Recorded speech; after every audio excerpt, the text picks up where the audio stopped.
ko'chaga makiyaj qilib va atir sepib chiqadiganlarga nasihat qiling. Allohga qasam, bunday qizlarimizga nasihatim shuki, uydan ko'chaga atir sepib chiqmang.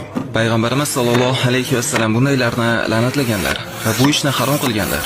Payg'ambarimiz aytadilarki, qaysi bir ayol atir upa sepib, so'ng erkaklar oldidan o'tsa va ular uning hidini sezsalar, ana o'sha ayol zinokordir. Zinokor dedilar. Ya'ni Alloh asrasin zinokor deb nomladilar. Shu kerakmi sizga? Shu kerakmi sizga makiyaj ham kim uchun? Kim uchun atir sepib chiqasiz? Erkaklar uchunmi? E'tiborni jalb qilish uchunmi? Alloh asrasin. Odamlar sizni hidlashlari uchunmi? Nima kerak bu?